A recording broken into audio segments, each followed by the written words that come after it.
This is Han Yeon-woo, the greatest professional League of Legends player out there. Just kidding, he actually plays a game called Hero Fighters. But since life's never a bed of roses, Yeon-woo was drowning in debt because his little sister was seriously ill, and since he wasn't making much from tournaments, he ended up taking money from some loan sharks. And all they wanted in return for the money was for Yeon-woo to throw his next Hero Fighters match, since he'd be facing one of their thugs, the infamous Volcano. With no other way out, Yeon-woo ended up agreeing. Moments later, the lights of the Hero Fighters World Championship Finals blazed to life. On one side, the ruthless and greatest of all time, No Mercy. On the other, Volcano, the challenger who had crushed everyone on his way to the top. The battle erupted in a frenzy, with both avatars trading brutal blows. It was an intense fight, packed with insane moves. No Mercy spotted a crack, a 1-second opening to strike. Volcano smiled, because he already knew the win was in the bag. With that, Volcano unleashed his ultimate move, a devastating attack that landed clean on No Mercy's character. Confident in the rigged victory, he was already posing in celebration. For the first time in history,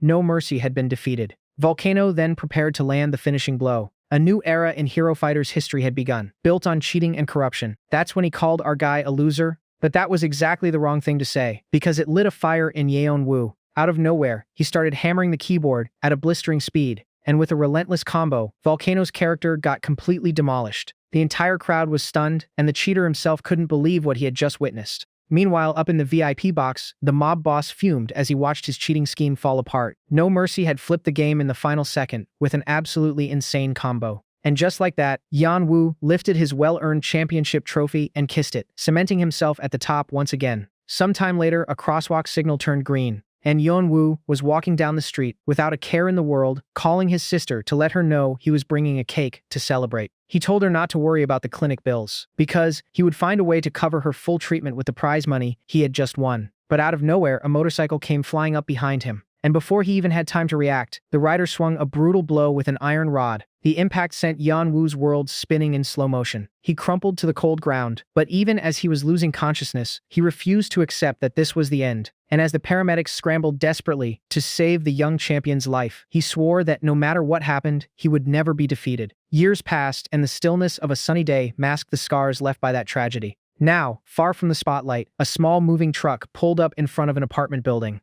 And there was Yeon-woo, his arm covered in scars, struggling to carry a box. Noticing how much he was straining, his little sister popped her head out of the vehicle and asked if he needed help. But he insisted she stay put, swearing he could handle it on his own. Almost immediately, though, his hand gave out and the box started slipping from his fingers, and the whole thing came crashing down on him. Frustrated, he pressed his hand to his head, muttering that his arm just wasn't listening to him anymore. That's when a hand reached out and grabbed one of the boxes, and to his horror, the one holding it was the mob boss himself. Out of nowhere, the massive henchman drove a vicious punch into the guy's gut, collecting on the financial losses he had caused. The giant then started kicking him on the ground, while the boss rattled off the millions their clients had lost betting on him. The mobster got in his face, sneering that a piece of trash like him could never pay off that debt. The scumbag kicked his fallen crutch across the lot and demanded to know how he couldn't even keep up with the monthly payments on their agreement. The boss then pulled out a sinister organ donation contract, suggesting he pay with his own body. He mocked the guy, saying his healthy organs would fetch a nice chunk of cash. That's when something hit the henchman square in the head. It was his sister. Weak as she was, she had swung her crutch at him, telling them she wasn't afraid to die. She screamed that if it came to that, she was taking every last one of those bastards down with her. Furious at her nerve, the brute lunged at her. The monster grabbed her by the hair, mocking her for thinking she had nothing to lose, just because she was sick. But the moment Yeon-woo saw his sister in danger, he gathered every last bit of strength he had and threw himself at the guy with everything he had. Our guy stepped in front of her and made it clear they were never to lay a finger on his sister again. The boss just flicked his lighter, saying he wouldn't do anything as long as they brought him the money he was owed. But then the sound of police sirens began echoing down the alley, revealing that she had already called the cops. The mobster decided to fall back for now, but left a clear warning. They had exactly 1 week to get the money, or they would pay with their lives. While her brother tried to pull her away quickly, she kept shouting that the police were going to throw every one of those monsters behind bars. Now alone in the alley, she asked if he was badly hurt, but Yeon-woo only cared about her safety. Because if anything ever happened to his dear sister, he wouldn't know how to face their late father in the afterlife. Their father had been a respected taekwondo master and the family's greatest inspiration, and after he passed, the two siblings were left completely on their own. Little Soyeon, who had inherited her father's passion for martial arts, had spent her days training hard alongside him since childhood. She was an incredibly gifted prodigy, becoming the youngest athlete ever selected for the national team. But right at the peak of her athletic career, at a medical appointment, they received the devastating news that she suffered from an incurable degenerative disease. During physical therapy sessions, she desperately tried to take her first steps again, but the tests only confirmed the heartbreaking diagnosis of a terminal illness. The doctor explained that the weakness would start in her limbs and gradually paralyze her entire body, ultimately leading to her death. During training, her legs would buckle and give out beneath her. And to make things worse, Yanwu's brilliant career as a professional gamer had also come to an end. The brutal injury to his right arm had left deep damage and robbed him of his mobility. But our guy flat out refused to accept defeat and give up, because deep down, he knew he had to find a way to save his little sister's life. Back in the present, the sun began to set on another exhausting day in their tiny apartment. Yanwu searched online for stem cell treatments and found out it would cost 10 million won a month. Desperate, he clutched his head when he realized that would add up to over 100 million won a year, a completely impossible amount. All of a sudden, an email notification popped up in the corner of his computer screen. It was a notice from the game's publisher saying his No Mercy account would be deactivated due to inactivity. Staring at that message, our guy took a deep breath and clicked on the game icon. And after so long away, the Hero Fighter's title screen finally lit up in front of his eyes. When he opened his inbox, he found over 100 messages from fans who deeply missed him. Yanwu looked away from the screen and gazed pensively at the silver trophy he had won in the past. For the entire past year, he had tried to forget that brilliant life as a champion that had been ripped away from him. He had honestly done everything he could to avoid anything even remotely connected to the game, ignoring news, tournaments, and videos of other competitors, because it would be too painful to watch others play while he sat there, broken and powerless. That's when a message arrived from an old contact, someone named Lana, who was absolutely thrilled to see that the legendary No Mercy had finally come back online. Without beating around the bush, Yanwu told her he was retired and said goodbye, but the girl immediately hooked him by asking if he needed money. She had zeroed in on his biggest weakness right now. His eyes went wide at that question, and that's when Lana sent the tempting offer, promising he could make 5 million won a day. To reel him in, she proposed meeting in person to go over all the details of the deal. Well, desperation has a way of making decisions for you, and he clicked to accept. With no time to waste, Yanwu threw on his jacket, grumbling that he probably should have slept before heading out. But with his mind locked on the promise of that kind of money, he got ready fast and headed out. Soon he arrived on an upscale street in the city. The address led him straight to the entrance of a nightclub. A little out of place in that fancy setting, he just tried to keep his composure and walk in. That's when a huge bouncer stepped in his way, telling him deliveries go around back. Yanwu tried to explain he was just a customer, but the big guy told him to get lost immediately. The Hulk stepped closer in an intimidating way, threatening to lay hands on him if he didn't clear out. But before things could escalate, a beautiful blonde woman appeared and grabbed his arm. She apologized for making him wait, then introduced herself as Lana, the girl from the chat, and wasted no time pulling him inside the club. The bouncer still tried to protest, saying that even though she was a VIP, they couldn't just let anyone in. Annoyed, Lana tightened her grip on Yanwu's arm and demanded to know if the guard had any idea who he was looking at. She told him this was a living legend, the greatest player in the history of the sport, the kind of guy who used to humiliate opponents in the virtual arena and clinch impossible titles like it was nothing. A true esports icon who packed arenas full of passionate fans at every single tournament. And Lana herself used to scream his name from the crowd. She was even there at the big finale, watching his last moment on that stage up close. Up in the VIP section, Lana remarked that he looked pretty good for someone who had retired due to an injury, but he explained he still had work to do after this, and that he was not in a position to be partying without a care in the world. Yanwu told her to cut the small talk and get straight to the point. Lana then unveiled her big secret and held out her phone, showing a bank transaction. On the screen was a receipt for a multi-million deposit of 5 million won on an exclusive in-game marketplace. She explained that a massive opportunity was on the horizon, and that by combining his skills with her intel, they could make a fortune. But Yanwu quickly turned around and started to walk away, saying that if it was just item trading, he was definitely going to pass. He showed his scars, explaining that the injury had taken away the precision in his fingers,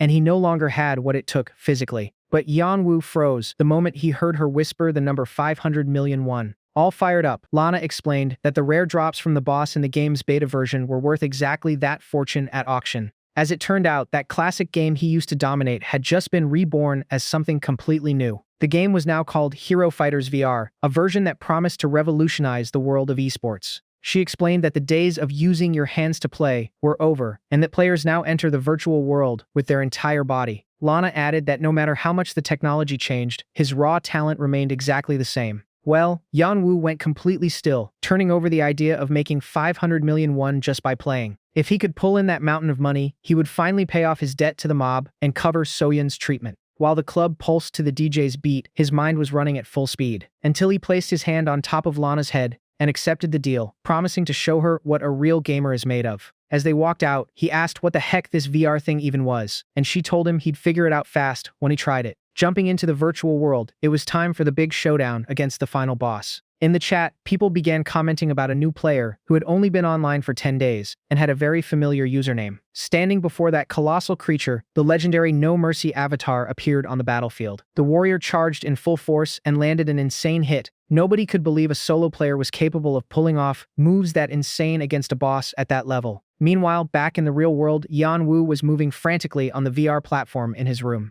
Inside the game, the legend geared up to land the killing blow, and with a sweeping vertical slash, he simply split the massive monster in half, taking it down. The in-game chat exploded, with nobody able to believe the entire beta had been cleared by a single man. Lana watched it all with an ear-to-ear grin, eagerly waiting for the reward that was about to follow. At that very moment, the monster's body started glowing intensely, and then an explosion of glittering crystals shot up into the sky, revealing the full loot drop set from the powerful Kion. The items were absurdly rare, the kind of gear that could turn any beginner in the main game into an absolute powerhouse. Yanwu focused on the glittering crystals, but as he stepped forward, our guy ran straight into a strange little object. It was a completely useless rusty ring, and Yanwu couldn't understand why such a powerful boss would drop trash like that. From a distance, Lana and the other players started shouting, asking if he had already grabbed all the rewards. They were speculating about the insane value of those rare drops. Hand outstretched, Yanwu thought his and his sister's problems had finally come to an end. But suddenly, his avatar froze completely, stopping him from reaching the valuable crystals. Right after that, a strange glitch started taking over the entire screen, distorting the game's image. Desperate, he tried to move his hand again, but his warrior remained completely locked in place. Then, a flurry of error messages started flashing rapidly across the system interface. Back in the real world, our guy dropped to his knees on the simulation platform. Yanwu started screaming and slamming his fists on the floor of his VR pod. He tried forcing the game menu open, but quickly realized the entire virtual reality system had completely crashed. When he ripped off his headset, the poor guy looked to the side and saw that Lana was no longer in the VIP section. Yanwu ran over to one of the staff, who told him the blonde had bolted out of there just minutes ago. With a sick feeling in his gut, he dialed her number, but the call went straight to voicemail. Yanwu kept trying, but the phone gave nothing. Dead silence, not a single sign of life. That's when it started clicking. That crooked blonde had been after the prize money from the very beginning. The guy ran through the streets desperately trying to reach her, but the number unavailable message just kept repeating over and over. Consumed by rage at the realization that he'd been played by a con artist, he swore he would track her down no matter where she was. But before he could even take his next step, Yanwu got hit with a brutal sucker punch, and the guy's nightmare started all over again in a dark, abandoned warehouse on the outskirts of the city. The mob's henchmen surrounded him, beating him mercilessly for trying to run without paying his debt. Held up by his hair, he cried, saying he only played to get money for his sister. The mob boss crouched in front of him, laughing about the silly little game he had been playing, and said that because of Yanwu, his entire old operation had gone under. Without an ounce of mercy, the mobster started kicking him on the ground, demanding the money, and warning he would pay with his own body. Taking a drag of his cigarette, he revealed that he had been forced to switch to a new business because of him. But that organ trafficking turned out to be pretty steady work. The scumbag warned that Yanwu's body alone wouldn't be enough to cover everything. That's when he spotted his sister's body on a stretcher, and the boss said her eyes were still in good shape, and since she was going to die anyway, he was going to take them. Overtaken by desperation, our guy broke free and landed a punch on the mobster, but before he could try anything else, one of the henchmen came up from behind and cracked him hard over the head with a pipe. Furious at the guy's audacity, the boss himself pulled out a knife and advanced, telling him to never try to humiliate him again. And in one swift move, the bastard drove the blade straight into his gut. He muttered that he wouldn't be able to sell Yeonwoo's organs anymore. The boss then ordered his men to get Soyun prepped for surgery quickly and toss his body in the freezer. Sprawled on the ground under the moonlight, Yeonwoo's life slowly drained away as he thought about his little sister. He was devastated, knowing he hadn't been strong enough to protect her.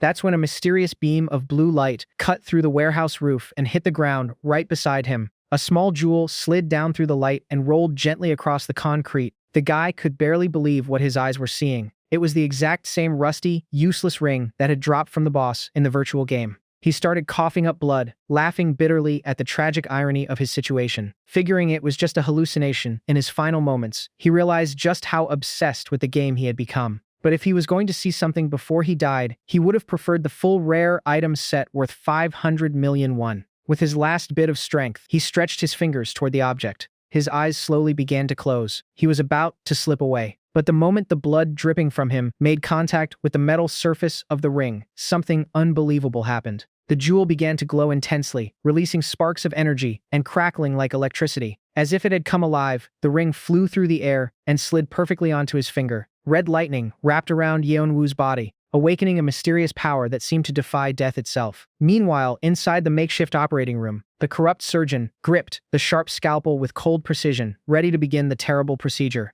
Taking a drag of his cigarette, the mob boss watched closely and ordered the doctor to be careful not to damage the girl's corneas. The doctor assured him he would handle everything with precision. And then a deafening crash from outside made the mob leader spin around. The henchmen guarding the hallway were hurled through the air by a brutal, inhuman force. Through a dense, red smoke, a silhouette emerged walking calmly forward, and sweat poured down the mob boss's face as he finally recognized the face of the kid he had just left for dead. They all panicked, unable to understand how he was still on his feet after everything they had done to him. Even trembling, one of the big guys raised a piece of wood and yelled at the kid to say something. But without giving him a second, Yeonwoo delivered an elbow strike that completely shattered the henchman's face. Yeonwoo kept moving forward without even glancing back. Sensing the danger, the remaining henchmen tried to rush him together. But the kid countered with superhuman speed. They surrounded Yeonwoo from every angle. But with the ring's glow intensifying by the second, Yeonwoo planted his foot and launched forward. In the blink of an eye, he tore through the entire group, cutting and destroying every one of them. Yeonwoo now faced their leader with pure contempt. With nowhere to run, the mobster pulled his knife and lunged at him in one last desperate attack. But the kid simply responded with a loaded punch that went clean through the villain. The mobster found himself wondering what kind of monster he had just woken up. The kid started laughing with a sick look in his eyes,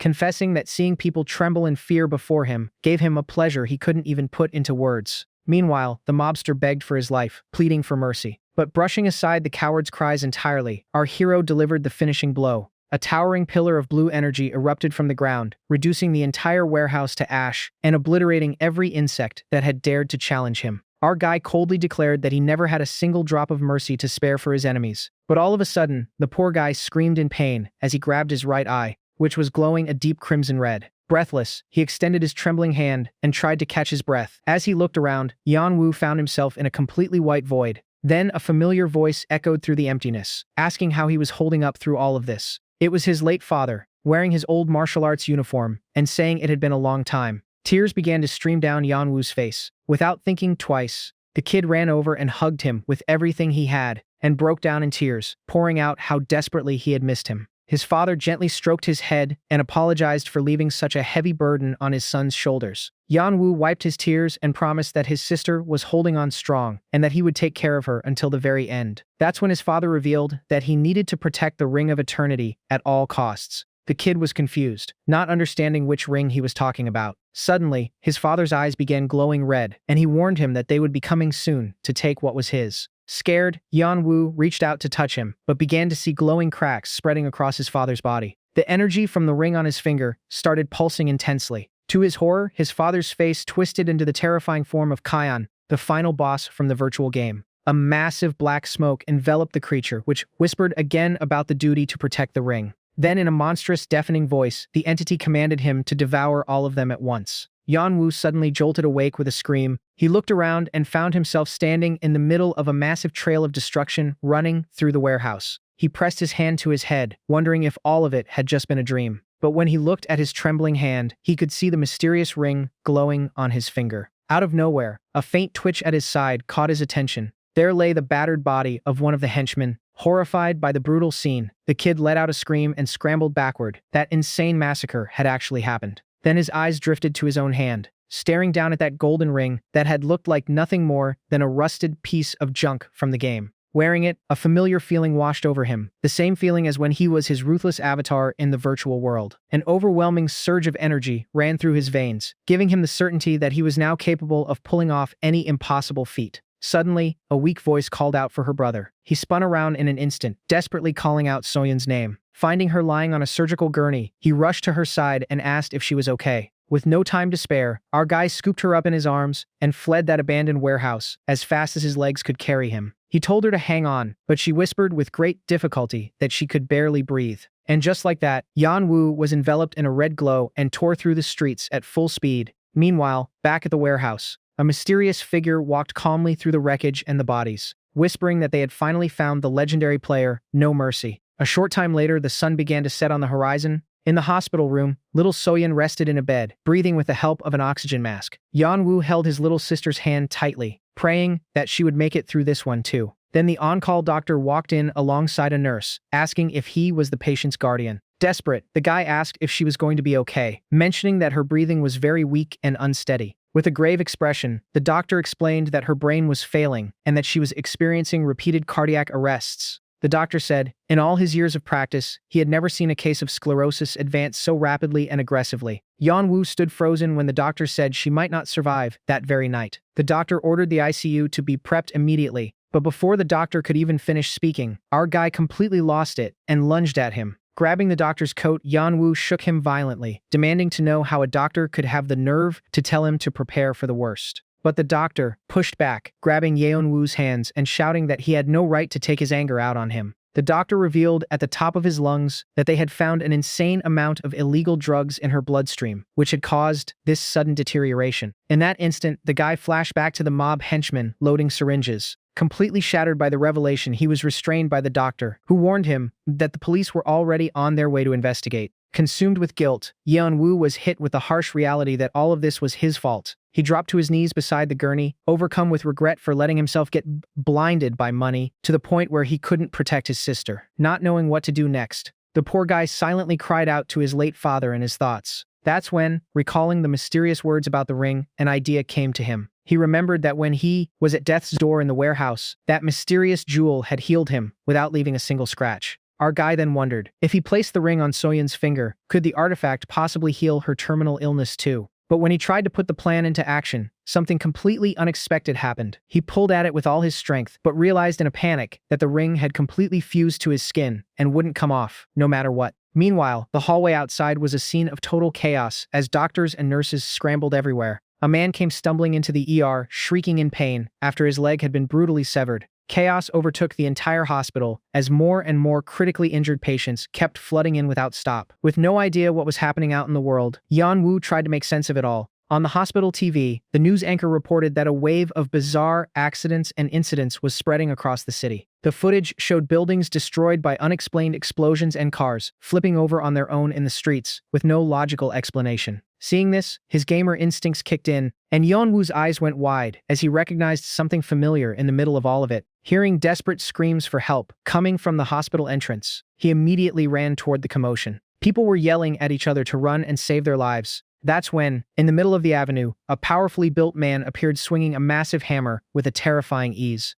Yeon-woo instantly recognized that weapon. It was the Hammer of Destruction, a legendary item from the game whose destructive power grew dramatically with every strike. The big guy shouted that he had finally found the legendary Han Yeon-woo. With a smug smirk plastered on his face, he called him by his feared virtual alias, No Mercy. That's when it all started clicking for Yeon-woo, and he realized in horror that other rare items from the game had also materialized in the real world. The brute taunted him, eager to crush the old gaming legend. As he sized up the opponent, Yeon-woo recalled Lana's betrayal and began to suspect that treacherous blonde was behind all of this. The big guy leaped straight at Yeon-woo, who crossed his arms to take the hit. The impact was devastating, generating a massive shockwave that tore through the asphalt and pushed our guy skidding backward. As the dust settled, the lunatic grinned when he saw that Yeon-woo had taken the hit and was still standing. He rested the hammer on his shoulder, asking if that trash ring was his item, and promised to take it for himself. Yeon-woo gritted his teeth in fury, and gripping the hand bearing the ring, demanded to know who the hell this guy was. Adjusting his glasses with a cocky grin, the big guy introduced himself as a die-hard fan of the legendary No Mercy. He said that a few days back, he was at an internet cafe with his friends watching the live stream of the match. Back then, they had all been blown away by his skill. Even their whole crew together couldn't chip away at the boss. But the moment the boss went down, the game completely crashed, and he got a call from a friend. Panicked, the friend revealed his account had been deleted, and all his items had vanished. In that moment, a dimensional rift opened right over his head, and then out of nowhere, a blue lightning bolt struck him directly. That was how the Hammer of Destruction, his favorite weapon from the virtual game, had suddenly appeared in his hands in real life. Back to the present, the big guy explained that they weren't the only ones who had their items drop into the real world. But before he had time to think, another guy came dropping out of the sky wearing giant gauntlets. Yanwu got caught off guard by the attack. The massive gauntlet closed around him. And on top of that, the hammer guy came charging at him, roaring that he was going to crush him with all the love he had. Trapped there, Yanwu looked at the hospital and realized that if he dodged, Soyun would take the hit. With that in mind, Yanwu's eye flared a deep red once more. In the blink of an eye, he broke free by shattering the bizarre gauntlet. Seeing that, the hammer guy's eyes went wide. With impressive agility, Yanwu kicked the gauntlet guy straight into the big fellow. The two henchmen slammed violently into each other in the middle of the street. Without letting up, our guy moved in and grabbed both of them at once, pinning them brutally to the ground. Then he hurled them both through the air with superhuman force. They came crashing down hard, setting off an explosion that tore up the street even more. With his fist burning bright, Yeonwoo glared at them and asked if they hadn't just said they were his biggest fans. So he demanded to know why on earth they decided to pick a fight with him, using nothing but a bunch of low-level, completely useless gear. With that, Yeonwoo drove a top-down punch with crushing power. With a cold and commanding stare, Yeonwoo made it clear his patience had officially run out. That's when a glowing barrier appeared to shield them, and a lightning-charged kick came slashing down from above. The impact was so powerful it ripped open an energy crack in the air. Yeonwoo was slammed violently into the ground. The mysterious opponent descended, floating gently down through the rubble. This guy wielded the dimensional seal to open portals and high-speed combat boots that let him slash through time itself. With a sinister grin, the newcomer squared up on the champion and shouted Yeonwoo's name. Fighting to recover, Yeonwoo's hand pushed up through the crushed concrete around him. He got to his feet with difficulty, wiping the blood from his face as he tried to figure out who this was. That's when the memories of that stolen, rigged final came flooding back, and he recognized the cheater, Volcano. His rival mocked him, sarcastically asking if that heavy hit had scrambled his brain a little. But Yeonwoo shot back that actually, his head had never been clearer, and now he knew exactly what he needed to do. The other two warned Volcano that the guy had blocked every single attack, using nothing but the ring. Hearing that, Volcano burst out laughing, saying that No Mercy's legendary gear really was on a whole different level of power. Without hesitating, the villain leaped back into the attack, screaming that those items would be his very soon. Our hero barely had time to react given the insane speed. Volcano's kick split the ground with a thunderous crack. Narrowly dodging, Yeonwoo asked with cold disdain whether he still hadn't gotten over his desperate need to steal what belongs to others. Overcome with fury, our guy made it clear that was exactly why he wasn't going to hold anything back against his rival. And with that, he launched himself up with his Kaioken cranked times 20, swearing he would show zero mercy. In a swift and precise motion, a trail of crimson energy sliced through the air with brutal force. Volcano let out a groan and came crashing violently down onto the pavement. Well, Yeonwoo knew he had no time to waste and that he needed to get Soyun out of there as fast as possible. He glanced over his shoulder with deep contempt and sent those cowards a short and final warning to disappear. But they didn't look all that scared. And that's when Yeonwoo caught a movement and looked back, seeing Volcano dragging himself across the ground, fighting to get back up. Wiping the blood from his mouth, his rival slowly rose and called him arrogant. Then Volcano's chest lit up with a sacred energy flowing from the breath of Helia, a legendary healing artifact. He showed off the precious item, noting that even the most hardcore players could never get their hands on that jewel. Yeonwoo noticed that the enemy's wounds had closed entirely, without leaving a single scar. He already knew it was a high-level recovery item, but he hadn't imagined it would be that absurdly effective. Curious, our guy asked why they had so many rare items on them in the real world. With a nasty, sadistic grin, Volcano stuck out his tongue and admitted that he was just a completely rotten, greedy bastard. He revealed that his allies had been fully aware of that and decided to hand all those powerful items directly to him. That's when Yeonwoo realized that if he took down these guys, he could collect the items, each one of them drop. With that in mind, the champion let out a dark laugh, which made all three opponents visibly uneasy. He noted that, in that case, that glowing necklace seemed perfect for curing any kind of terminal illness. Yeonwoo coldly ordered them to hand over all the items right now so he could save his sister. His mind locked onto the breath of Helia, the only thing capable of regenerating vitality and restoring Soyun's health. The bloodthirsty look in his eyes made it crystal clear he would not hesitate to use every last bit of his strength to save his little sister's life. Volcano started breaking into a cold sweat under the crushing pressure. The henchman trembled in fear, questioning whether the protagonist's mysterious ring had actually existed in the old game. But Volcano told the two of them to stop being cowards, reminding them they had 5 items total and clearly had the numbers advantage. But before they could even hatch a plan, Yanwu was engulfed by an overwhelming crimson energy. Volcano tried to hold his ground and shouted that Yanwu was the one who didn't grasp the gravity of real combat. But our guy didn't care in the slightest and pushed forward, landing a devastating punch loaded with dark power. The force of the blow split the asphalt in two, setting off a colossal explosion that tore the entire street apart. Volcano was launched into the air by the shockwave, and as he looked down, he was stunned to see both of his partners collapsed on the ground, completely knocked out. To his horror, Yanwu was already holding the gauntlet guy by the throat. Consumed by rage, Volcano activated his speed boots and cracked the sky with lightning. He hovered in the air and summoned the dimensional storm, ripping open several purple portals at the same time, threatening to swallow the entire surrounding area. Suddenly, our guy was blindsided by a fierce kick coming straight out of one of the portals. He screamed as he was dragged and hurled from one portal to the next in a chaotic sequence.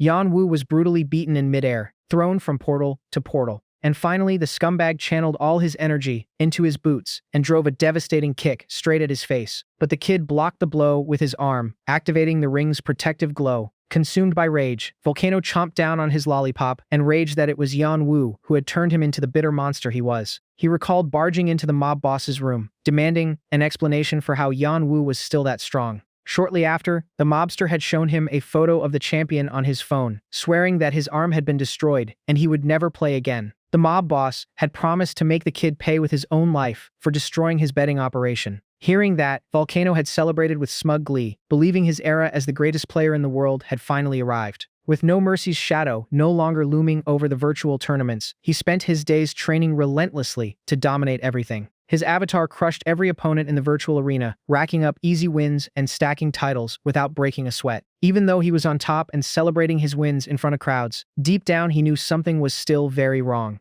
He always secured his victories behind the scenes, paying out massive bribes to keep up the facade of an undefeated champion. Even while cheating, the fool realized it was completely impossible to earn the love of the audience the way Yanwu used to. In the backseat of his car, he would fume reading the comments online that always compared him to the genius No Mercy. On every gaming show and podcast, the analysts kept saying that Yanwu's level of play was simply untouchable. Over time, public interest in the game collapsed, and fans mourned the absence of the true king in esports. The audience placed all the blame for the championship's failure on him, turning him into a complete joke to the entire community. Even old match previews showed the staggering gap in skill and charisma between the two of them. Every comment branded him as an unlikable cheater, while his rival was adored and idolized wherever he went. Consumed by rage from reading those brutal critiques, the miserable guy had thrown a punch and put his fist straight through his own car window. His manager tried to calm him down, but Volcano complained that even though he was winning everything, nobody gave a damn about his efforts.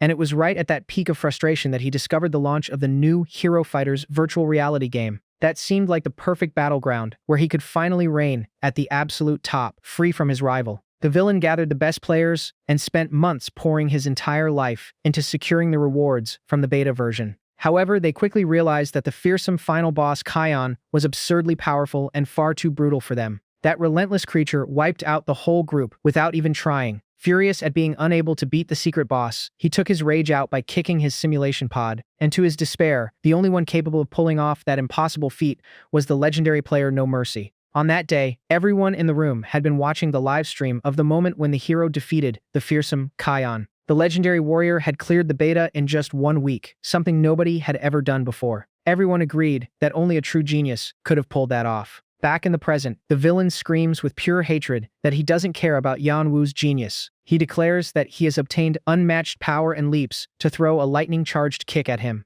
Adjusting his dimensional bracelet, the attacker taunts Yanwu, questioning whether he really thinks he can win this. But our guy dodges with sharp agility and goes on the offensive, asking if he seriously thinks that would be enough to beat him. Volcano is quickly launched backward with force. The impact is so devastating it destabilizes the dimensional portal, setting off a massive explosion. Inside one of the portals, the villain panics, knowing that if he takes another hit, he'll be done before he can recover. He tries to use the dimensional seal to turn the fight around, trusting in his absolute power to control the space around him. But the criminal starts panicking as he realizes his bracelet is beginning to malfunction. In the blink of an eye, Yanwu thrusts his fist forward and strikes the weak point of the enemy's spatial barrier. The dimensional space shatters completely against the crushing power of the ring. The shockwave slams his rival full force into the pavement below. The crash lands with a thunderous boom. Volcano lies sprawled in the middle of a deep crater, completely knocked out and without the strength to pull himself up. Right after, the necklace on his chest activates its accelerated healing factor, instantly regenerating his damaged tissue. Yanwu walks slowly toward the crater and says that deep down, there was never any real difference in talent between them. He acknowledges that when it came to understanding and using game items, Volcano had always been far superior to him.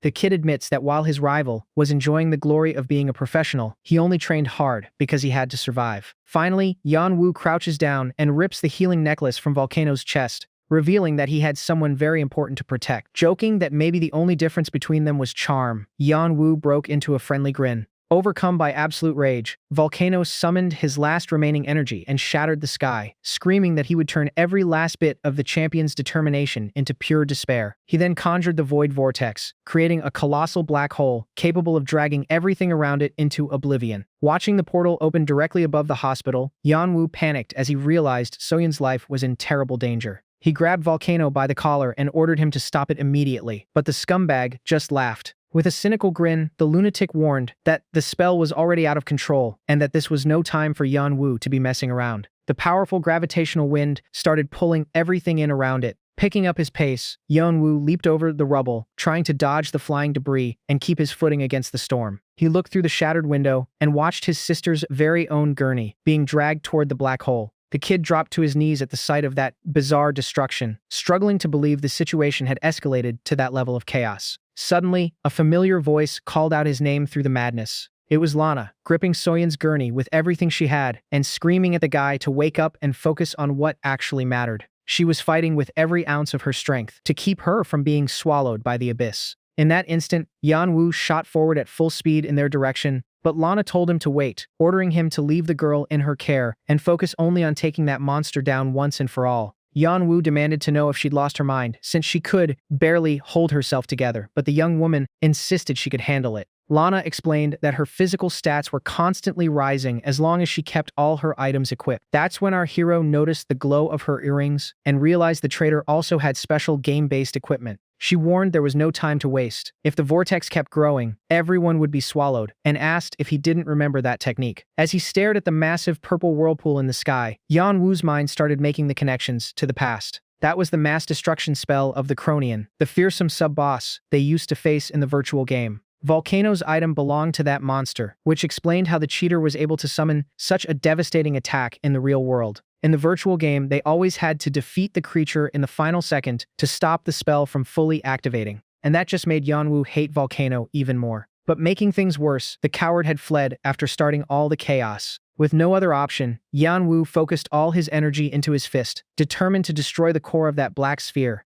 Yanwu knew that if he missed the punch, he would also be sucked into the black hole, and everything would be over. But he refused to fail when his sister's life and everyone else's was on the line. With every last bit of strength he had left, the champion launched a devastating punch directly into the center of the colossal portal. He split the very air itself with a battle cry, unleashing an insane amount of destructive power through his fist. The dimensional barrier began to crack and shatter, unable to withstand the crushing force of that punch. Suddenly, a monumental explosion of energy swept the skies clean, scattering the storm and restoring calm. Even though the danger had passed, Lana was still fighting to hold her ground against the powerful shockwave sweeping through the area. But the girl ended up losing her footing on the rubble, scattered across the ground. Panic flooded her eyes as she realized she was about to plunge down along with Soyun's gurney. The impact of the fall would have been fatal for both of them. Desperate, she squeezed her eyes shut and cried out Yanwu's name. Well, our guy caught the heavy gurney with effortless ease. Flooded with relief, Lana could barely hold back her emotions. Without thinking twice, she threw herself into his arms and hugged him, crying that she thought she was going to die. As she confessed she had only come there for him, Yanwu thanked her and tried to comfort her, but the mood quickly shifted when he pushed her face away and told her to get off of him.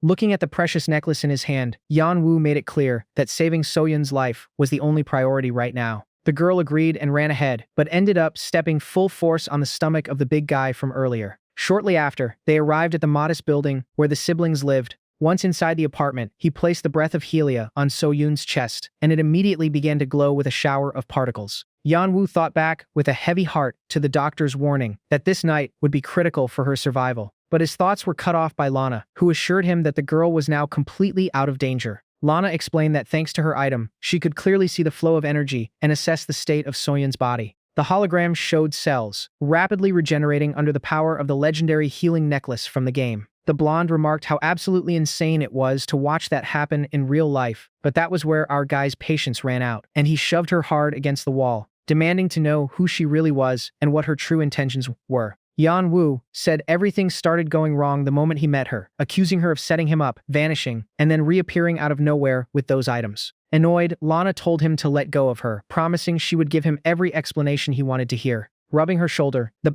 blonde bomb asked if he still remembered that famous nightclub where the two of them had first met. It had all started weeks ago, when she was at a luxury club and her friends were trying to drag her over to meet some cute guys. She, however, found the whole thing to be a complete waste of her time. To her, the loud music, the flashing lights, and the fake smiles felt like nothing but a bunch of puppets dancing in a haze. Lana thought that transactions and items glowing on her phone screen were far more real than anyone at that party. It was right then that she noticed a man in a suit watching everything from a distance. He carried himself with an extremely cold and serious composure, completely out of place in that festive setting. The blonde found that mysterious figure very strange and lonely, but didn't have much time to think about him. Because out of nowhere, someone grabbed the girl by the arm. It was a red-headed guy who pulled her to dance, and immediately started throwing terrible pickup lines at her. He even touched her chin and suggested the two of them ditch the place for somewhere more private. Lana was absolutely disgusted by his nerve. Without thinking twice, she shoved the guy with full force and announced that she didn't even know him. Irritated, she stormed off, but as he tried to get up, the guy realized his phone had simply vanished. Furious, he came at Lana again, demanding she stop playing games and remember the promise she had made to him. He ranted that he had spent an entire month grinding hero fighters non-stop to reach level 90 just to be able to play with her. And it was right in that moment that Lana broke into a cold sweat, realizing she had just gotten herself tangled up with the genuine lunatic. But before things could get worse, the man in the suit appeared out of nowhere and firmly grabbed the lunatic's wrist. With a calm that was almost unsettling, the stranger suggested the guy let go of the girl before doing anything else. He then held out his hand, showing the device, subtly revealing he'd had the phone the entire time. The redhead snatched his phone back in anger, telling that nosy stranger to stay the hell out of his business. Then, with a stare that was almost frightening in its authority, the stranger simply told him to sit down. The air became so suffocating that even Lana froze. And to everyone's astonishment, the guy obeyed immediately, dropping to the floor and growling like a trained dog. The man then told the guy to get out of there, and the poor fool ran off on all fours. Shaken by that bizarre scene, Lana stepped back a few paces, trying to keep her composure. She thanked him for the help and asked whether what he had done was some kind of hypnosis. The man ignored the question and got straight to the point, revealing that he knew she was the #1 trader in the virtual marketplace. With that, the stranger said he was there exclusively to make her a proposal. He held out his phone, saying he had a very special deal in hand that could transform her dull reality. He emphasized that the partnership would be extremely beneficial for both of them and that her help was essential. The young woman stepped back, questioning how he had found out her real identity when she had never even shown her face online. The man simply handed her his business card, stating that virtual anonymity only exists within the bounds of the law.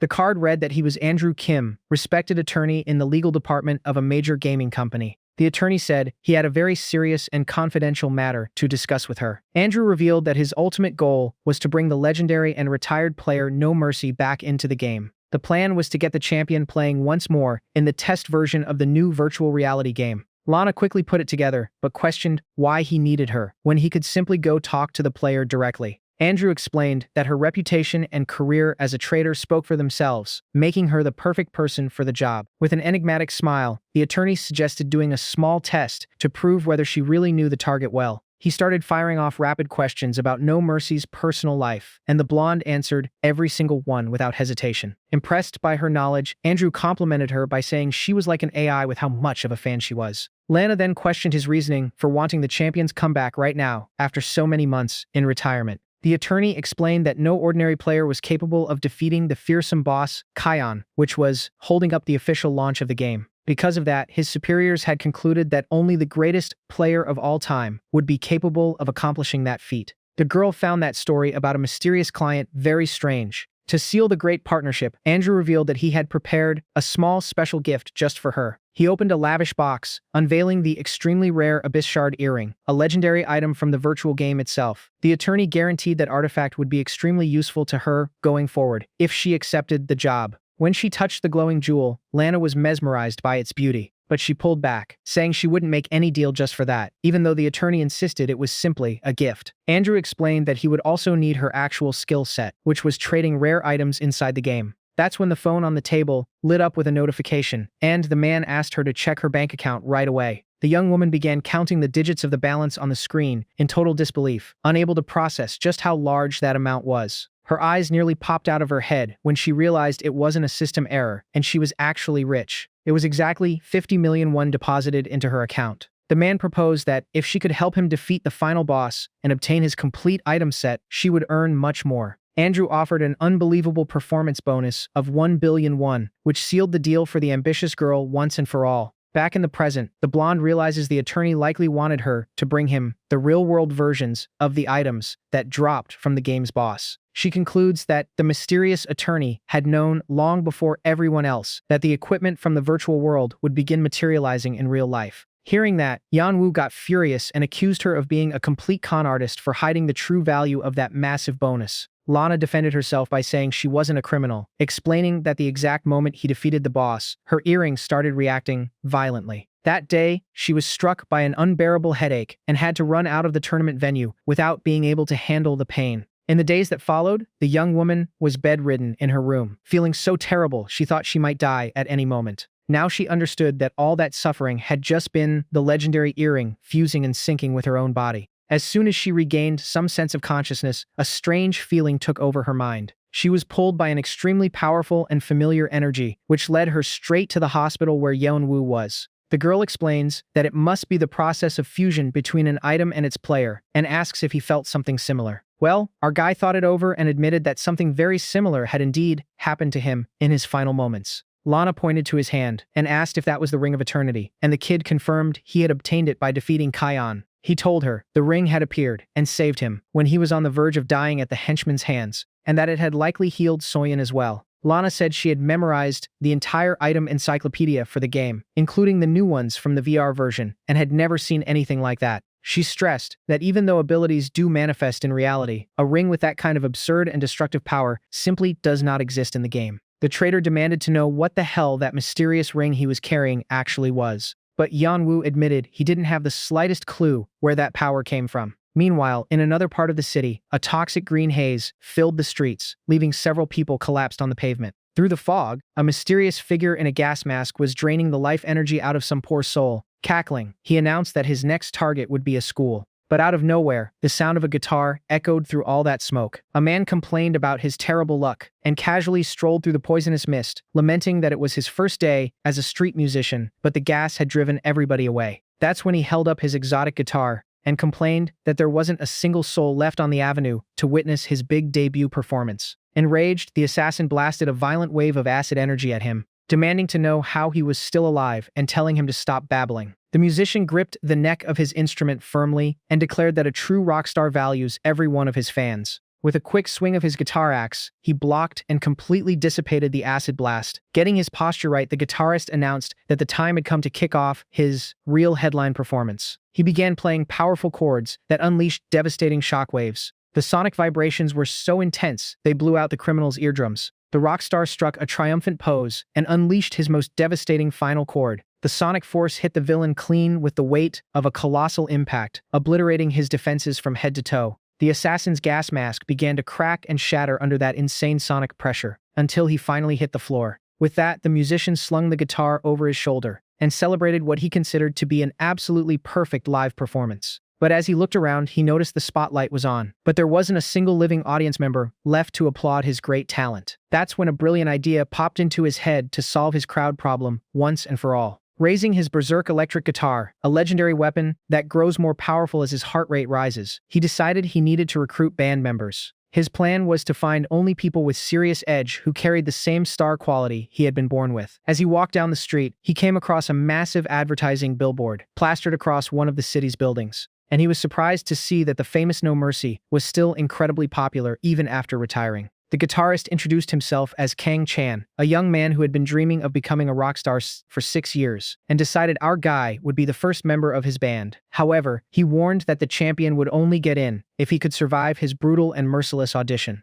He put all his faith in the power of his legendary S-rank guitar, capable of unleashing the terrifying destructive roar of Valos. Kang Chan declared war on the protagonist, vowing to recruit the legendary No Mercy into his band. But the kid ran into a major problem and found himself wondering where the hell he was ever going to find the legendary player. That's when someone started clapping at the far end of the street. It was Andrew, the lunatic who had set all this madness into motion. He walked over calmly and praised the incredible performance he had just witnessed with his own eyes. As he passed the villain, he admitted he had just become a huge fan of the street musician. But the kid didn't seem to take that well at all, demanding to know exactly what the suit had just said. Kidding, because in the blink of an eye, the guitarist's tough guy act completely crumbled, and he burst into tears, overcome with emotion at finally having a real fan. All fired up, he started strumming a chord, and asked his fan whether it was the sound or his commanding stage presence that had won him over. Well, Andrew knew exactly who he was dealing with, and recognized the absurdly rare S-rank item the kid was holding in his hands. That Berserk electric guitar was a legendary Hero Fighters item that had belonged to a mysterious player named Busker, who vanished after obtaining it. The attorney found himself wondering whether the flashy kid standing in front of him could be the legendary missing player from the virtual world. Andrew gave a respectful bow and tried to formally introduce himself to the kid, addressing him by his in-game alias. But the musician moved at a stunning speed and pressed the sharp blade of his guitar directly against the man's throat. He made it clear that his real name was Kang Chan, and the guitarist noticed he was no ordinary man, demanding to know what the suit was hiding in his pocket. Keeping his composure, even with a blade at his throat, Andrew calmly explained he simply wanted to hand over a small item. The attorney offered his Oz Games business card and revealed he had a very advantageous business proposal for him. His eyes lit up as he wondered if he had just been scouted by a talent agent to become a famous star. The kid said he was done being a nobody and vowed he was about to blow up in the music world alongside a crew of major stars. But Andrew cut the fantasy short, clarifying that Oz was actually a video game company. Andrew asked with dry sarcasm how he planned to put together a band of stars when he was currently completely on his own. The attorney then took the opening to suggest the perfect addition to the group, the legendary and retired player No Mercy. The musician loved the idea and complimented his fans' intelligence, revealing he had already been planning to track down the champion anyway. But Kang Chan's one problem was that he had absolutely no idea where to find the player. Adjusting his glasses with a deranged grin, Andrew revealed he was actually just about to pay him a visit and invited him to come along. Speaking of which, we now head straight to Yanwu's current place, where he was training Taekwondo intensely with his little sister. In the middle of the session, the girl landed a spectacular kick that sent her brother crashing to the floor with a ridiculous amount of force. She told him it was pathetic that he couldn't even dodge something that simple. The poor guy complained, reminding her that his opponent was an elite professional athlete. Yanwu, still in pain, muttered that he was never sparring with her again. She protested that it was a tradition, but her brother shouted that it hurt too much. In front of their late father's photo, the girl told him he had gotten weak from playing too many games. With that, she went right back to beating on her brother without any mercy. That's when, to both their surprises, Lana appeared in the dojo doorway, announcing that they needed to get out of there. Without hesitating, the blonde grabbed Soyun by the arm, but the girl's reaction was instant, and the shadowy silhouette of Yanwu grabbed her by the throat. Our guy ordered the blonde never to dare interfere in their affairs again, and with an overwhelming burst of energy, the figure hurled her into the darkness. Tumbling through the void of darkness, the young woman panicked as she realized who was taking over her body. It was Halia, the supreme deity of life, and then she finally woke up. Yes, it was all some kind of astral projection or something like that. Lana was immediately steadied by Yeonwoo, who asked if she was okay. He asked when his sister was going to wake up, but Lana admitted that the necklace's power had rejected her and blocked her from getting close to the girl's mind. Puzzled, she asked if his little sister had ever played Hero Fighters, but our guy replied she had never been into games. Hearing that answer, the blonde seemed to finally grasp the gravity of the situation. She explained that because they were professionals used to virtual combat, he and Volcano had been able to sync with their items immediately. Meanwhile in the bed, the little one was only receiving the passive healing effects, slowly regenerating her weakened body, but since she had never been an active player, her soul had not yet synced with the divine artifact. Lana warned that the item was legendary tier, which meant it was testing the girl to decide if she was truly worthy of carrying that level of power. Our hero immediately grew worried about what his little sister was going to have to face to survive. She revealed that Hylia was one of the 9 supreme entities that governed the legends of the game, controlling life and absolute prosperity. He then placed his hand on his sister's head, swearing that no matter how big the challenge was, she would come out of it on top. A confident smile crossed his face as he remembered that she had always been the strongest and most determined person he had ever known. After all, ever since their father's tragic passing, that little girl had always found the strength to smile even when their world was falling apart. At their father's funeral, little Soyeon had done everything she could to lift her brother's spirits, ordering him to eat and declaring that from that day forward, she was the new mom of the house. With that, he covered her up and swore she would pass any test, which made the blonde comment on how lucky his little sister was to have such a protective brother. Lana then walked over to the computer in the corner of the room and asked if the machine was working. She announced that the tutorial was finally over and that it was time for them to move on to the next phase. Turning on the device, Lana began frantically searching the internet, saying that the anomalies and real-world item drops were definitely happening in other locations too. But she was completely frustrated. Lana pulled up a news article about the recent hospital collapse, pointing out that, despite the scale of the tragedy, the media wasn't mentioning a single word about the existence of the game items. Noticing he had no idea what she was getting at, the blonde got annoyed with the guy and questioned how he ever became a champion, being so slow on the uptake. Trying not to drag out the pointless argument, Lana asked for complete focus so they could figure out who was behind the information blackout online. She pulled up a major gaming news site and noticed that for such a massive game that had just been abruptly shut down, the player community was way too quiet. The two of them looked at the news about the game's suspension and concluded that someone powerful was deliberately censoring any reports about the weapons. In reality, that's when a strange sound of guitar chords began echoing through the apartment. A terrible feeling hit Yeonwoo, and he shot off down the hallway right then and there. As he burst in, our guy came face to face with a figure standing right beside his sister's bed. There was the eccentric musician, strumming his guitar axe and commenting that the sick girl had inspired him to compose a beautiful melody. Yeonwoo demanded to know who he was, but the guitarist ignored him and revealed that his new composition was called The Girl in the Dream. With a sadistic grin, the musician launched into a crushing solo that sent violent electrical discharges surging through every corner of the room. The sonic waves and electricity hit both of them head-on, dropping them to their knees. Even through the pain of the attack, Yeonwoo was devastated to see his little sister also writhing in her bed under the effect of that melody. The lunatic cackled and mocked the situation, saying the agonizing girl's heartbeat matched the rhythm of his song perfectly. Overcome with fury, Yeonwoo ordered that bastard to stop that noise immediately. Without hesitating, he launched himself forward with a powerful leap, but impossibly, the devastating attack stopped millimeters from the guitarist's face. Yet, the force of the shockwave was so overwhelming that it sent the musician flying clear out of the building. The villain grumbled about Yeonwoo's impatience and declared that from that moment on, his brutal band audition had officially begun. Back at the bedside, little Soyeon continued to struggle through the pain. In her dream world, standing before the great dojo door, the young girl tried to process what had just happened and wondered who that blonde had been. But the fake Yeonwoo whispered that she shouldn't worry about anything anymore. He asked her to focus only on that happy moment of peace and calm they were sharing inside the dojo. But her brother's face began to flicker and fall apart, revealing a divine facade that promised a perfect world free of pain. Nearly giving in to the exhaustion and the illusion, the little one repeated his words, almost surrendering entirely to that sweet abyss. But suddenly, a sharp guitar sound rang out in her mind. Turning away from the illusion of her brother, the girl looked toward the exit. She stared at her own hands and began to question her reality as she remembered her body had been completely destroyed by her terminal illness. The young woman noticed that even though it was the same dojo she had always known, the environment carried a strangely hollow and artificial feeling. Determined to find the truth, she reached out to open the door, but in the blink of an eye, a hand shot out from the shadows with extreme violence and wrapped around her throat. Her brother's clone demanded to know who gave her permission to leave and threw her across the arena with full force. She slid across the floor, bracing herself for the fight. The girl demanded to know what he had done with her real brother. With no more reason to hide, the deity's golden armor began materializing in place of the traditional training clothes. The magnificent Helia decreed that this would be the definitive test for the young girl's soul. That's when the little one broke into a full sprint.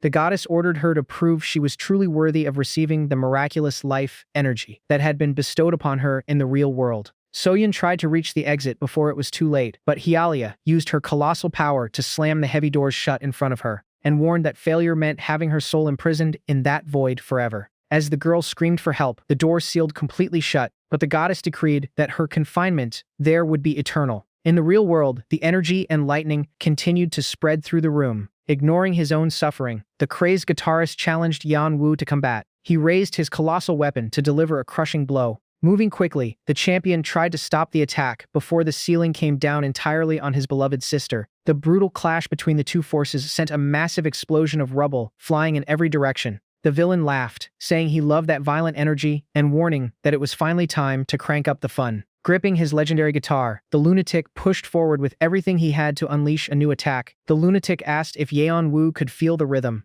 Meanwhile, inside the room, Lana tried to pull herself together. Her mind racing, the young woman wondered which of the two would end up getting the upper hand. But setting the fight aside, the blonde's biggest concern turned to the younger girl, whose condition seemed to be growing more chaotic by the second. Watching the energy waves fluctuate, she feared that any physical contact right now might make things worse. That's when a voice emerged from the shadows telling her not to blame herself. It was Andrew, who walked toward the bed and made it clear he had his eye on the precious healing necklace on Soyeon's chest. The young woman panicked when she realized the man had entered the room without making a single sound. He coldly demanded results from her end of the business, but the blonde snapped back, saying she hadn't been able to get the rare items from boss Kyon. That's when the suit-clad man turned his gaze to the divine necklace on Soyeon, remarking that the breath of Hyalia was already a valuable enough prize. Sensing the threat, Lana activated her special mind control ability, ordering the villain to step away from the girl immediately. She felt the spiritual connection establish itself successfully and planned to use the opening to get the little one out of there as fast as possible. But in the blink of an eye, the villain resisted the spell and warned that he wouldn't allow her to interfere. He asked her with dry sarcasm whether she actually understood why he had been ignoring all her calls for the past few days. The attorney held up a glowing blue crystal and revealed he had been tracking her every move, since the two of them had secretly been linked through the artifact. As she stared at the jewel, the blonde realized that her special earrings were nothing but inferior fragments of that colossal psychic crystal of the abyss. The scumbag admitted that he had needed someone to do his dirty work and praised her for exceeding all his expectations. Consumed by rage, the young woman bit her lip as she realized how foolish she had been to accept that massive bonus at the start. She finally understood that Andrew's true plan in gifting her the earrings had been to keep her under constant surveillance and control. The villain then used the crystal's power to forcibly shut down the girl's mind. As the blonde collapsed to the floor, the attorney grumbled about the crazed guitarist having decided to attack no mercy without authorization. He observed the battle above and reflected on the champion's ring, which the database listed as unknown, yet held power equivalent to a legendary item. The suit-clad man stroked the young woman's head and revealed he would be sending his guild members to recover the jewel once the fight was over. He then extended his hand towards Soyeon and said that everyone in the guild would welcome her with open arms. And without any hesitation, the villain grabbed the necklace of Hyalia